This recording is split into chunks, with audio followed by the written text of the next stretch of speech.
안녕하세요. 오늘은 자기 전에 11월에 읽어볼 책들을 좀 간단히 공유해 드리려고요. 올해 여름일기점으로 너무 바쁘다 보니 아쉬운 마음에 이리저리 책만 사두고 읽어야지 하면서 모셔둔 책들이 이렇게 참 많이 있습니다. 30분, 1시간 그렇게 짧게나마 책장을 넘길 순간도 없이 살았구나 하며 셀 수도 없는 아쉬운 밤을 뒤로한 채 몇 개월이 좀 지났는데요. 지나고 보니 늘 그럴 때마다 책장에 나열된 수많은 책들의 제목들이 지금 안 읽어도 괜찮아. 나는 늘 여기에 있잖아 하면서 제게 뭔가 무언으로 용기와 좀 인내를 주기도 했던 것 같습니다. 그래도 이렇게 다시 책을 가까이 할 수 있는 시간을 조금씩 만들어야 되겠다 마음먹은 게 정말 잘한 일이라고 생각이 드네요. 어제 한강 작가님 책을 받아보면서 너무 반갑고 기쁜 마음에 편집도 제대로 하지 않고 저의 솔직한 심정으로 카메라를 켜서 여러분들과 공유하고 싶었는데 하고 싶은 말들을 다 못했던 것 같아가지고 좀 많이 부끄럽기도 했고, 그동안 켜지 않았던 카메라가 마치 수년이 지난 듯 좀 어색하기도 했고요. 시간이라는 게 참 그런 것 같습니다. 아주 잠깐 시선을 돌려서 인생에 좀 더 치열한 환경을 좀 살다 보면 그 전에 뚜렷한 것들이 좀 잊혀지고 어색하고 그런 걸 반복하면서 흘러가는 것 같아요. 그럼에도 불구하고 용기를 내어서 책장을 넘기는 저의 모습을 또 발견할 때면 삶은 분명 무질서한 부분도 있지만 책이라는 어떤 정화의 장치를 통해서 언제든 회복을 할 수도 있구나라는 독서의 매력을 다시 한번 확인한 계기도 되었습니다. 자, 그럼 11월 기점으로 읽어볼 어떤 책들을 샀는지 슬쩍 한번 공유를 좀 드려볼게요. 특별한 동기가 있어서 산 책들은 아니었고요.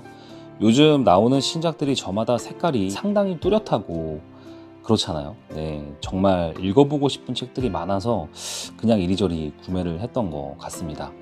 첫 번째로는 정말 뜬금없이 가격이 2만 원이 넘어가가지고 살까 말까 고민했지만 그래도 정말 소장하고 싶었던 책이었는데요. 바로 이 책입니다. 모건 하우절의 불변의 법칙. 많이들 보셨죠?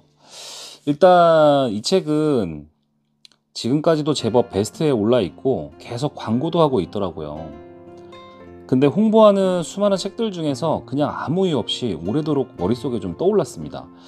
책에 있는 이런 글귀 때문이었을까요? 절대 변하지 않는 것들에 대한 23가지 이야기, 여기 이렇게 보이시죠? 이런 이야기 때문이었는데요. 요즘 세상은 다들 좀 잘 아시다시피 변하지 않는 것보다 변하는 것들에 대해 예민하고 익숙해지기 마련이잖아요. 그래도 제법 인지도가 있는 책이라서 이 책만큼은 어떤 변하지 않는 본질적인 것들에 대해서 알 수 있을 것 같다, 이런 좀 생각이 들었습니다. 지금 초반부를 사실 조금 읽고 있는데 책이 정말 잘 읽혀요. 진짜 수백 년 전에는 유의미했듯 수백 년 후에도 유의미한 것들은 뭘까? 솔직히 말하면 미래를 조금 알며 살고 싶은 인간의 어떤 본성이랄까? 그런 것들이 저를 좀 끌리게 했던 책인 것 같습니다. 불변의 법칙 11월에 읽을 거고요. 두 번째 책은 행복의 기원이라는 책입니다. 이 책도 아마 신작이죠? 문득 그런 생각들이 들었어요. 행복이라는 기준이 대체 뭐지? 사람은 행복하다라는 감정을 어떻게 느끼게 되었고 진짜 행복은 뭐지? 흔히 행복하다라는 말을 우리는 자주 쓰잖아요. 하지만 그 행복의 크기와 만족도는 그때그때 다르기도 하고 보이지 않는 어떤 무형의 정의와도 같은데, 유일하게 눈으로 보이는 행복이라는 어떤 이 두 글자가 어떻게 인간의 상태를 표현하는 기준의 일부가 될까, 그런 궁금증이 좀 생기게 되었습니다. 그러다 우연히 발견한 이 책은 행복이 생존을 위한 수단이라는 제게는 다소 파격적인 인사이트를 좀 주게 되었는데요. 살기 위해 행복감을 느끼도록 설계된 것이 정말 인간일까? 제법 흥미로운 주제인 것 같았습니다. 구매하길 잘한 것 같아요.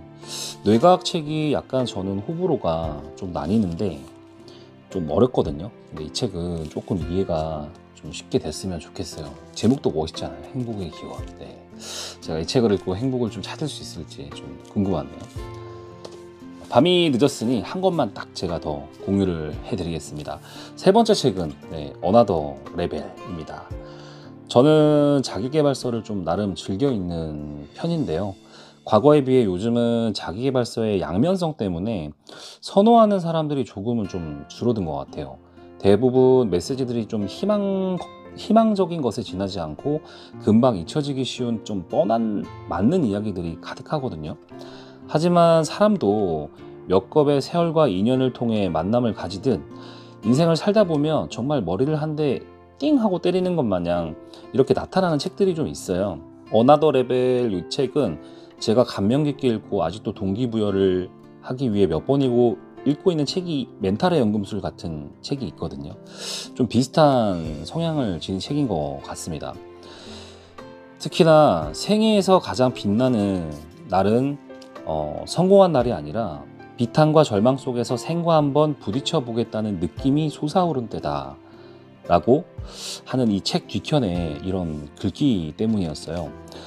뭐 제 삶이 비탄과 절망으로 비유하기는 좀 너무 거창하기도 한 것 같고, 그렇지만 늘 우리는 희생하고 고생도 해봐야 성공도 한다고 많이들 알고 있잖아요. 그런데 그걸 알면서도 늘 그런 순간에서 한 발 물러나고 두려워하고, 저도 나이를 먹다 보니 점점 더 그런 모습을 체감하게 되더라고요. 잠깐이라도 마음을 한 번 더 잡는 기회가 필요하다 싶어서 고르게 된 책입니다.